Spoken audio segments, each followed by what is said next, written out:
বাংলাদেশের অতি প্রাচীন একটি রাজনৈতিক দল জামায়াতে ইসলামী বাংলাদেশ, যেটি এই জুলাই আগস্ট বিপ্লবের পর হঠাৎ করে একেবারে হ্যাজাক লাইটের মতো জ্বলে উঠেছিল।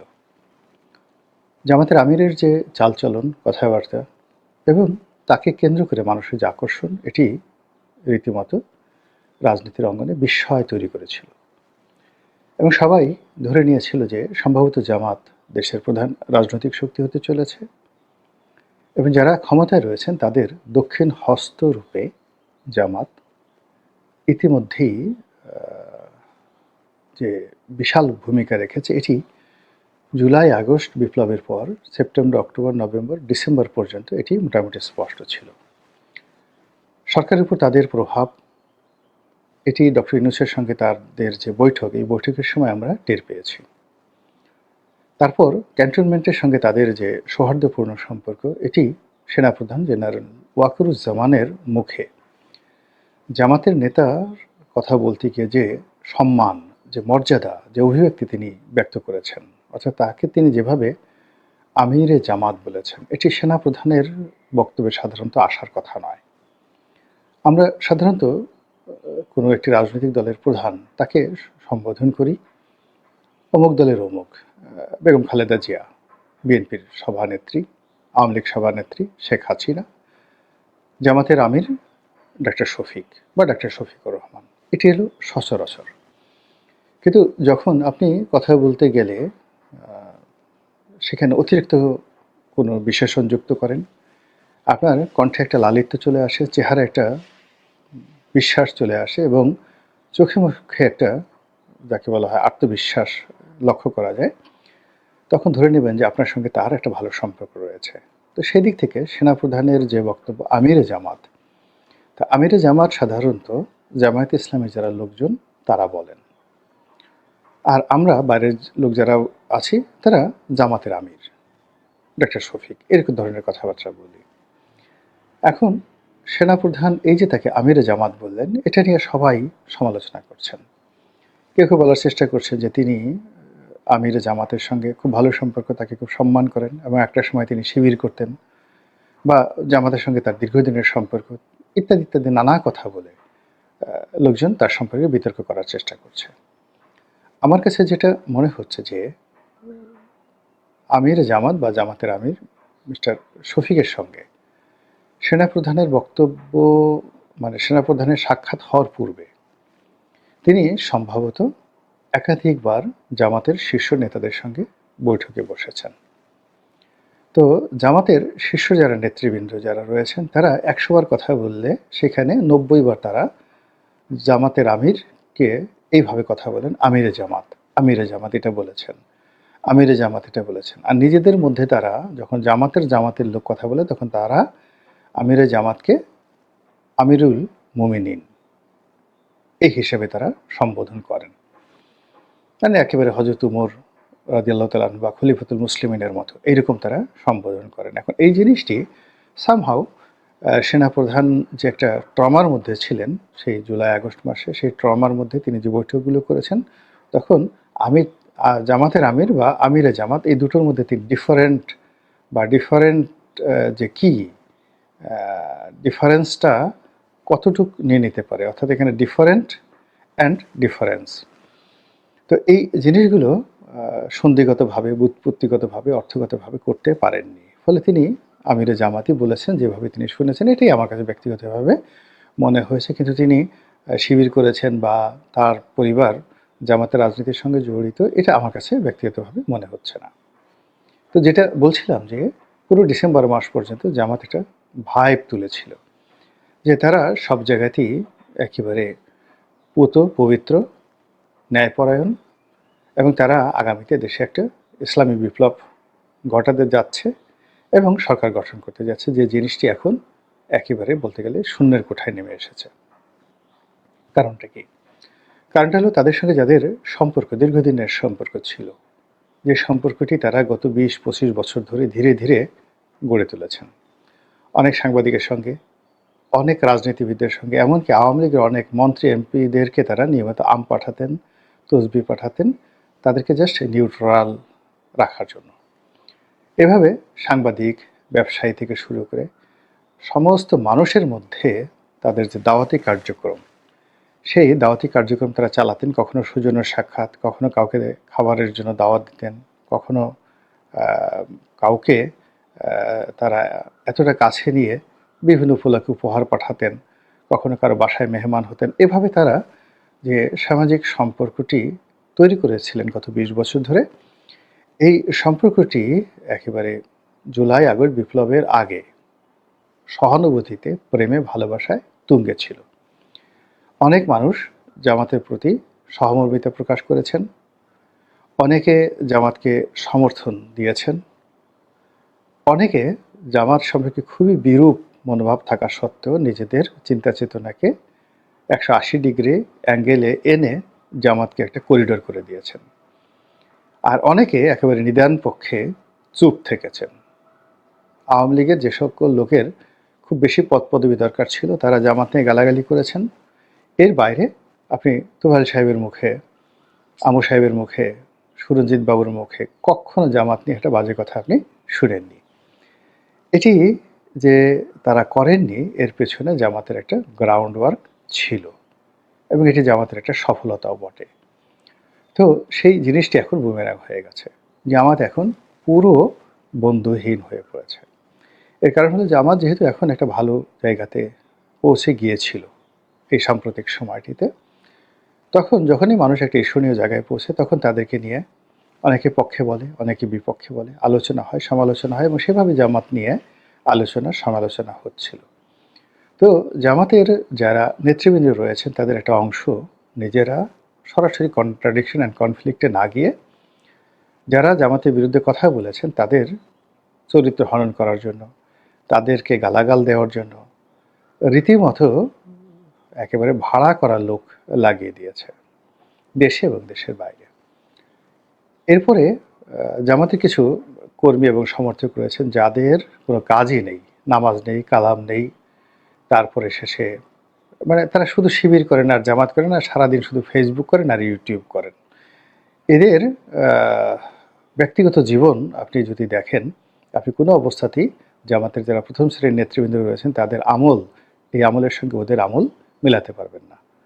তো এই লোকগুলো সারাদিন ফেসবুকে থাকে, সারাদিন ইউটিউবে থাকে এবং খুঁজে কোথায় জামাতের প্রশংসা করা যায় আর কোথায় জামাতের বিরুদ্ধে যারা লোকজন রয়েছে তাদেরকে শ্রেণীর শত্রু হিসেবে ত্যাগ করে তাদেরকে গালি দেওয়া যায়। ফলে এই গত কয়েক মাসে এরকম ইউটিউব কেন্দ্রিক এবং ফেসবুক কেন্দ্রিক হামদর্দ মানে অতিরিক্ত দরদ যারা দেখিয়েছেন এরকম জামাত সার্ফ এক্সেল ম্যাটিক লিকুইড এখন নতুন প্যাকে এসপিপি টেকনোলজির সাথে, যা কঠিন শুকনো দাগ দূর করে মেশিনেই। ইতিহাস, রয়ের সাফল্যের ইতিহাস। কর্মী, জামাত সমর্থক তাদের কারণে রাজনীতির অঙ্গনে জামাতকে নিয়ে একটা বিরাট ঈর্ষার তৈরি হয়েছে।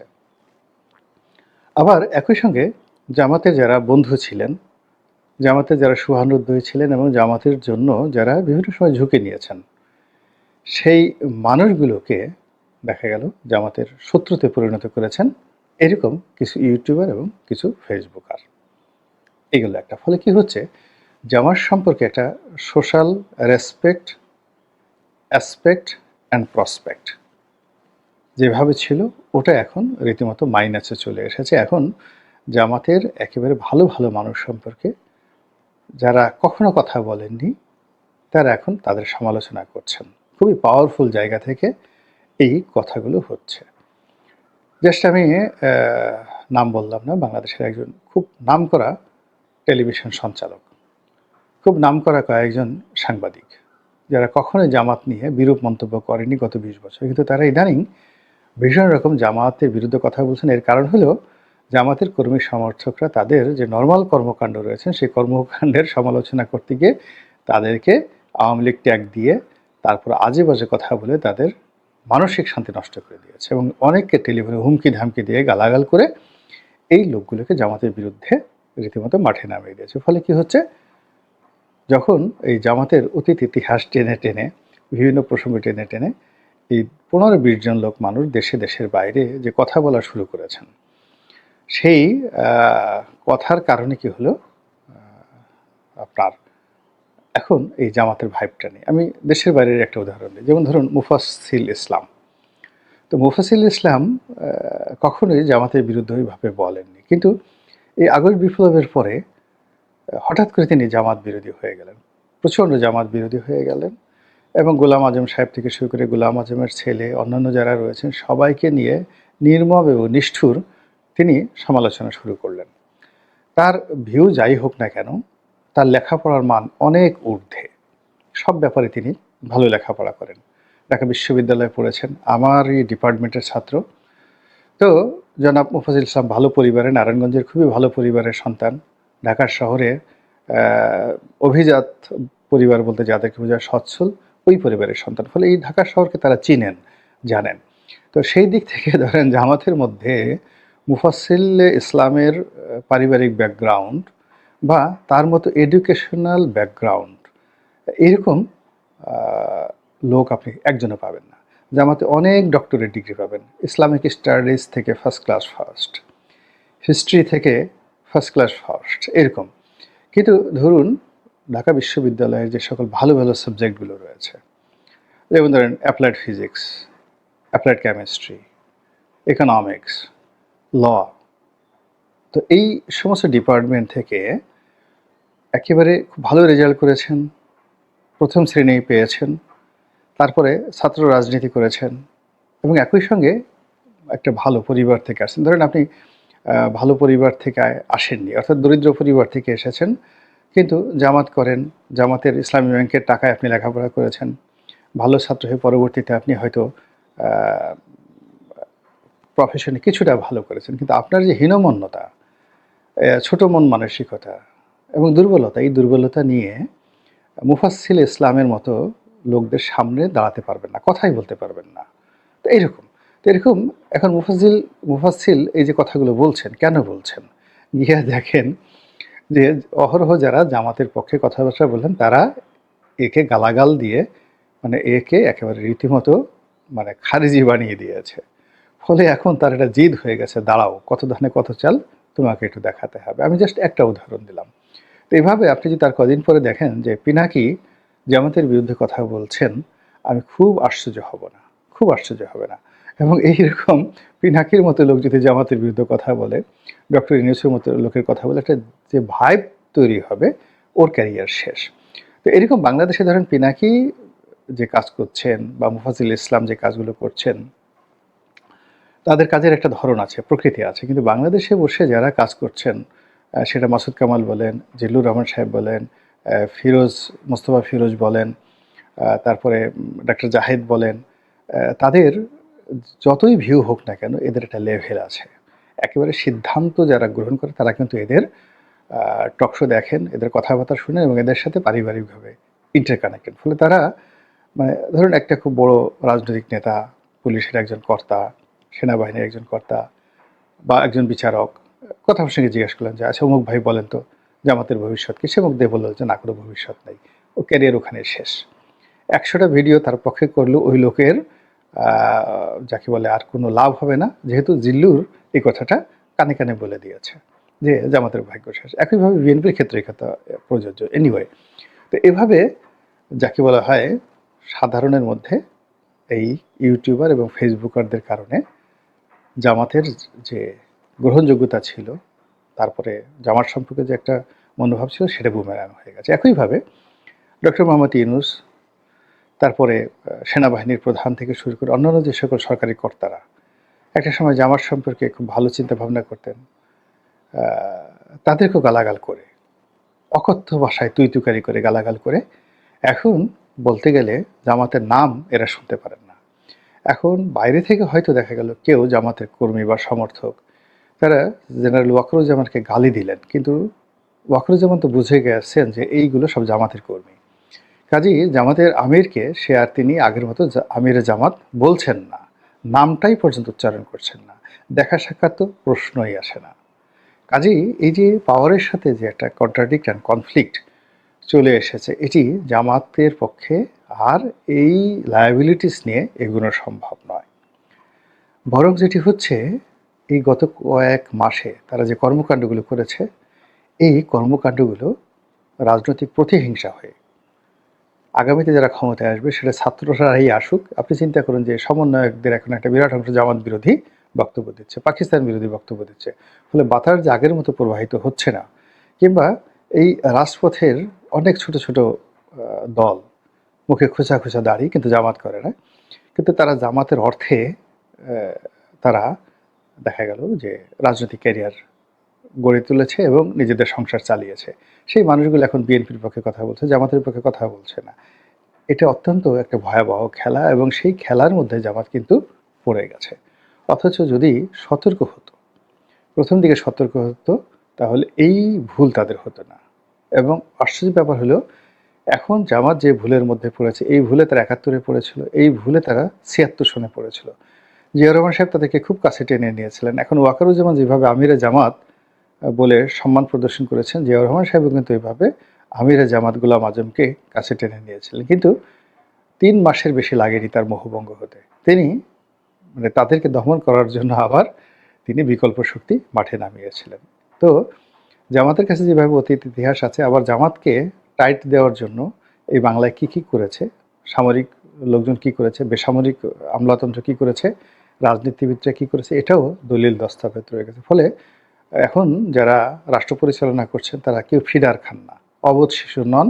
তারা একটু ক্লিক দিয়েই তারা বুঝতে পারবেন যে আসলে জামাতকে কিভাবে নিয়ন্ত্রণ করতে হবে, এবং সেই নিয়ন্ত্রণটা কিন্তু তারা শুরু করে দিয়েছেন। কাজেই জামাত যদি এখন আর রিকভার করতে পারবে না, কিন্তু এখন যেটা করতে পারবে সেটা হলো, তারা যদি তাদের এই ধরনের মানে অনেক আসে না যে বেশি চুমু দিতে দিতে শিশুর গাল ফাটিয়ে ফেলে, গাল লাল করে ফেলে, শিশুকে বিষাক্ত করে ফেলে। এই জন্য মানে নবজাতক শিশু বা ২-৩ মাসের শিশু যারা হয় তাদেরকে আসলে চুম্বন করা সায়েন্টিফিক্যালি নিষেধ।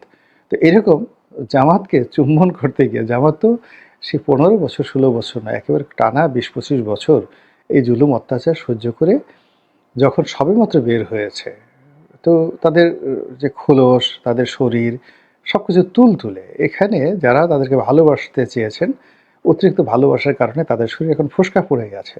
এখন এই ফোস্কা সারাতে হবে, এবং এই সারানোর জন্য আবার ২০ বছর তাদেরকে অপেক্ষা করতে হবে, যেভাবে মুসলিম ব্রাদারহুড এবং সিসি এবং মুরসি এদের মধ্যে যে ঘটনাগুলো ঘটেছিল মিশরে, এই বাংলাদেশে একেবারে হুবহু জামাতের ক্ষেত্রে সেই ঘটনাটাই ঘটে গেল।